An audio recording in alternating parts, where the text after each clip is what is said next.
Hello and welcome. This is Self-Control, How to Build a Better Life, the podcast that inspires you to go forward and build the life that you want to live. How? By taking control of your mind and your mindset. I'll never tell you how to live, how to act, what to think, how to eat. Now, this has proven tough to not use that kind of rhetoric, but I have to tell you that I don't ever want to be seen as some kind of guru. Anything that I'm speaking about in this show is completely my experience and my understanding. If I'm using terms saying you should or you shouldn't or you would, take it with a grain of salt and realize that in some sense I'm talking to myself. I'm trying to share insights, make sense of things that have happened, in the hopes that if you have actively come to this show in search of a better life for yourself, which is possible, if you've come here, I have to communicate it somehow, but always filter my experiences through your own lens. In this episode, I wanted to follow up on 2 points that we came across in our discussion with Charity. Charity, by her own, definition, is blind and brain injured, and yet lives life to the fullest. And you can check out that episode here on YouTube, or else the audio version is available on all platforms. The first sort of thing that I thought stuck out from our conversation that will push the show forward was the idea of living your values. Now, we could go in a million different directions, but I would much rather let you know my thought process briefly and then give you something to take home. And again, when I say give you something to take home, it's something that I took home that, again, if you're looking to improve things, maybe you could take it home too. Take it home, take it to your own home, do it your own way. So talking to Charity, as someone who is disabled, she's become a big advocate for social change and for advocacy, for awareness, for visibility for disabled people. And that's a big part of her life. She uses her strengths, her attractiveness, her outgoingness, her outspokenness to build a platform, multiple platforms, and to build a fan base, a community where she can provide one thing, that is, by her own admission, something that attracts viewers to her physically, because they're intrigued by her look and by the content she creates. But in that community, once they've, again, come for one thing, they learn a lesson, let's say. They come to find out that, I came for a hot chick, but here's this blindness advocate, and now I have to think twice about, well, what does it mean to be disabled in an abled world? How would I treat a blind person if I saw them? These sort of big questions that, if they're not happening to us in daily life, we don't confront them. So I think that's very interesting, the way in which Charity uses her strengths to build a community and then to get her message out there. And, she said specifically that she chooses to do it that way rather than like consult for a corporation or offer do some kind of speaking services where a company can hire her to explain to their employees or train the employees how to go about interacting with disabled people. And she mentioned that would feel performative, because there's a certain amount of like virtue signaling or clout seeking that goes on there. The other sort of performative nature of that sort of activism, we both agreed would be something like call out culture, or, and she's not above calling people out, but she knows that, put it this way, she knows that bashing people over and over, repeatedly shaming or embarrassing people when they don't, or when they do act a certain way or don't act a certain way, largely out of ignorance, it just doesn't work. It's not the kind of productive social change we'd like to see. So, she's identified behaviors that she finds performative and less likely to be constructive, and she's chosen to put those aside and to live her life on a set of values, being outspoken, building a community, and educating and raising awareness positively, and using her strengths to to rally people around her and then spread that message. So, I would say the key takeaway here for me is that no matter what goes on in her life, no matter what people say or think when they listen to her message, she's still blind, right? People can say, well, you're using your blindness like a soapbox, or you're not as blind as you say you are. These are all things that she said herself. Are you really blind? You're too pretty to be blind. All these sorts of things, and yet the blindness exists regardless of what others say. So I think that's a really apt sort of way to kick off how I would think about looking for your own values. So if you're looking to build a better life, it would be perhaps useful to think about what it is that you stand for in the face of any amount of social pressure. And now you may say, well, it really doesn't matter what other people think. And I was of that mindset as well. And I do think that it does actually matter what other people think about you. It's how you weight those opinions and how you use them, in fact, as metrics to build your own identity, right? Like, of course, what somebody on the street says to you passing by who doesn't even know you, that means very little. However, if they tell you you got shit on your face, you may have shit on your face. Now, if there's someone who knows you deeply and you have a long conversation and they give you an opinion of you based on your relationship with them, don't you think that's worth something? But the point I want to make here is that your values and what you stand for, they hold up in the face of any opinion of you. Anybody's beliefs about you are second to these. What are the behaviors, the beliefs, and the fundamental things that you believe in? Okay, what are behaviors and beliefs? What are the fundamental beliefs that you hold that would not sway in the face of any external influence? Those are where your values are. Now, I did this years ago, and this is now a challenge to me to go back and revisit these things. List those values. I'm not going to belabor all of mine. I'm not going to bore you. Perhaps I will over the course of this show. Ironically, self-control for me is one of them, right? Like, we have a lot of desires and a lot of habits that often aren't productive.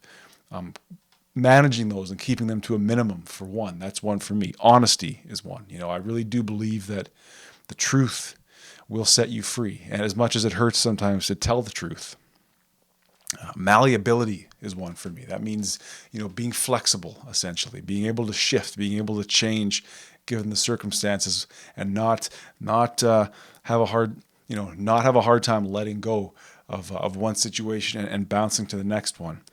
Consistency. I struggled with even getting this particular episode off the ground because I felt like I was BSing a little bit, but I said that I would do it, and so I'm doing it. And I hope that you can take a little something from it as well. But consistency is another value that, in the face of somebody telling me, well, you don't always have to do that kind of thing. What do you got to do that for every day? You have to exercise every day. You have to fast every day. You have to abstain from drinking for months at a time. Personally, I've quit marijuana use, not quite cold turkey, but completely for the last 2.5 years. And someone might say, well, what's one joint? To me, standing on some form of bedrock, right? When we as a person are imperfect, when the social climate around us is swirling and changing, and when others around us, of course, are going to offer their opinions and their advice and their opportunities, you have to stand on some kind of bedrock, and those are your values. And so I would say, if you're looking for a way to construct your values, think about what are the things about you that would not change despite any form of external pressure. Another way to think about those values might be, and I wrote this down, almost 3 years ago. I have it on the bulletin board here, but it's wherever I have failed, these values were not adhered to. Now, I think since then I've grown to the point of trying to see anything that maybe could be construed as a failure. Not as a negative, right? Like, I mean, certain things are complete failures and negative experiences. There's no way around that. But perhaps we could look at a lot of so-called failures as learning opportunities or invitations to grow, invitations to do better next time. But let's put it this way. In the wake of a failure, or in the wake of something not going the way you thought it would, or a goal not being fully achieved, a hope, a desire, a dream not being fully realized in time, what did you not give to yourself? How did you let yourself down? I think you'd find that if there's something that doesn't seem to be working, or it didn't work out and it's passed you by, where did you let yourself down? What did you not give yourself? So to kind of close this out, I'll just recap those two ideas. If you're looking to maybe get a better sense of who you are, and I should say, of course, that you know damn well who you are. And I would say that there's a lot more inside you than you're aware of. At least that's what I've come to find in the last few months. Almost everything you need is within you. And you can be the source of a lot of growth and knowledge for yourself. If you're looking to sort of improve things in one way or another in your life, think about your values. Think about what you stand for. What are the things that would not change? What are the things that you would not let go of despite any amount of external pressure? And I'll be the first to say that I've shown cowardice in my life. But it feels good, and it's a strengthening process when you can find those things that you stand on and say, no. I will not partake in the gossip. I will not fall back into vices. I said I would be here at this time and this date, so I'll be there. Whatever that looks like to you. And secondly, in the wake of failure, or in the muck and mire of ongoing struggle, what is it that you need from yourself that you're not getting? And in there, I think you'll find your values. Now, the second part of the conversation I had with Charity, the second sort of illuminating talking point, was this idea of identity. And I guess, what I said to her, I really just kind of lobbed a pretty loopy screwball of a question at her, and she didn't understand at first, which is fair. And then we kind of worked it out, and she had a great answer, I thought. But I would begin by saying, when it comes to identity, it seems to me that we're in a time now when external influence is all too happy to prescribe to us an identity, right? Like, there's a school of thought that has to do with group identity. And of course, in some ways, it's impossible to not base your identity on your belonging to a group, right? Gender, age, ethnicity, sexual preference, for whatever reason you want to make that the core of your identity. It's hard not to. And then, of course, you go to get a driver's license. There's a couple groups you sort of have to fall into, right? But are they groups, or are they simply just metrics, right? Personal metrics. I'm leery of that sort of group identity that says, you are part of this group, and therefore these are the struggles that you have. Now, no doubt there are groups of people that have been oppressed by other groups of people. I'm not here to make some kind of ideological argument. And in fact, this show is really hoping to get away from ideological argument, except insofar as it can affect the individual's growth, let's say my growth, and then turning that around to at least share that. And if you're questioning your own growth, one place to look would be, what groups do you feel like you belong to, rightly or wrongly? I'm especially leery of that sort of, let's say, woke or socially just group identity creation, because it seems to rank people based on the groups, and it ascribes to the individual, each individual, the problems of a group that they may themselves not have. But don't want to get too far down that road. I thought Charity's answer here was great. She said, my blindness is my identity. I make it about my brand. I talk about it My blindness forms a part of my identity, period. How could it not? But it's also so complete, right? So immutable. So I cannot turn it off, that in some way it's not a part of my identity. I don't have to make it a part of my identity, because there are times when I simply don't think about it. I think this kind of highlights for us something that's very freeing. You can choose to base your identity on immutable characteristics, and immutable being unchangeable. So things like gender, age, ethnicity, those are largely unchanging, and you can ascribe those to your identity and how you look at yourself. Now, in my case, I find quite often I think about, well, what does it mean to be a man? But I don't often think about what it means to be quote unquote white. So I would say that it's freeing to realize that you yourself can create your identity. And if there's a certain amount of victimization or oppression or, being lesser than that comes with a certain part of your identity, you don't have to ascribe to it. You really don't. Now, you may lose some friends, you may lose some clout, but I think you would find yourself in the process. So because Charity's blindness, her disability, is so all-consuming, it's not performative.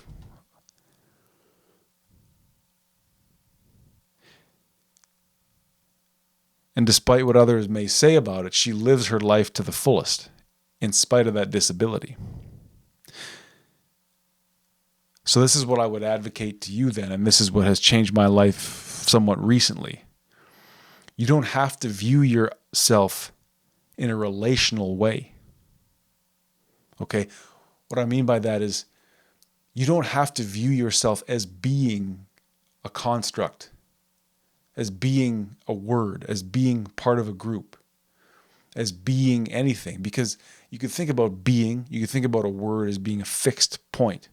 Whereas if you come to see yourself, rather than a being, as a becoming, you see yourself not as a being, but as a becoming.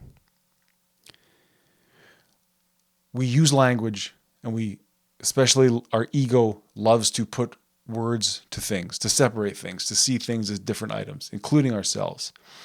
But if we too rigidly strap ourselves with words, with language, with I'm this, then suddenly we've lost our agency. We've taken what we are and we've put it into this word. And that, I think, can really, really hinder our growth.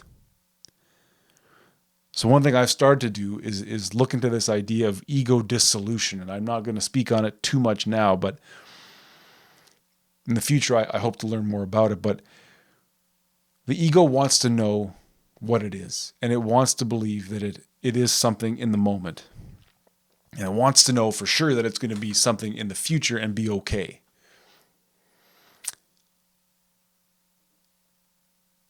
But if we see life as a series of fixed points and a path that we need to be on, we lose, I think, what it means to really be alive, to be a living, breathing human. And that is the process of becoming. Constant evolution, constant growth, constant flow from one moment to the next. No word can put that into existence. No word can put that succinctly enough to define what it is. At some point, we have to give up a certain amount of ego and a certain amount of what am I, who am I, and just see myself as a process, see myself as a becoming. I suppose that in the bigger picture, if you're defined by a fixed point, your growth is sort of supplanted to the next point. I'll have grown when I'm there. In fact, you're growing constantly. You're becoming constantly. So, if that hasn't confused you, I thank you for listening, and we're going to talk more about this, but if I could really give you one thing more to take home, it's just we really can get trapped in languages and constructs. we see ourselves through language. Our ego sees itself based on not being that, right? Negation. Peace of mind, I think, can be found if we seek to see ourselves as an ongoing, flowing process. Now, of course, you can still choose to be a tall white man or a short black woman. all of these things that you choose to see yourself as, I would never tell you otherwise. But if you find that you're struggling with self-love, a lack of self-love, a lack of self-confidence, it could be that you're ascribing to a way of living or categorizing yourself as a fixed, immovable, rigid categorization. And sometimes it's okay just to say that my identity, I have no real identity beyond me, and I'm becoming, and I'm searching for my values. I'm not going down a path. I'm not going somewhere, but I am a path. Everything is within me, and it's unfolding. So I think going forward, I'll be a bit more direct with some of these episodes and give you some real concrete tips to take home. But I hope you did get something out of some of this rambling. Just to recap, finding your values. What is it that would not change despite any amount of external pressure, given that external influence is important in shaping our identity? But it's how we weight these things. And further to that, if you are failing, or if you have failed, or if you struggled, what is it that you need from yourself that you're not getting? And in there, you'll find your values. Now, quite related to that is this idea of identity. And I would say simply that your identity is completely your responsibility. And quite often the ego will have us believing we are one thing, or we feel an adherence to a group for safety, for belonging, for purpose. If you're looking to free yourself from that sort of thinking and improve, I would say, your self-confidence, your self-love, understand that you are simply a becoming. You are not a fixed point. You are not a growing flower, but you are the path. You are everything unfolding. We are the universe realizing itself, as woo-woo as that sounds. There's a lot more to you than the words you choose to describe yourself. So perhaps you may want to think about meditation. You may want to think about journaling as ways to get to know yourself on a deeper level. And those are things that I'm planning to talk about as we go forward on this show. So I want to thank you for taking the time for watching. We've got part 2 of my conversation with Blind Charity coming up it'll be Sunday. I'll release that. And we're doing some audio-only episodes as well, so you can check that out on Spotify, Apple, Google, wherever you get your podcasts. And we'll keep going with regular video episodes as well here on the YouTube. Again, thank you for listening. In the meantime, until I see you again, remember that better is possible.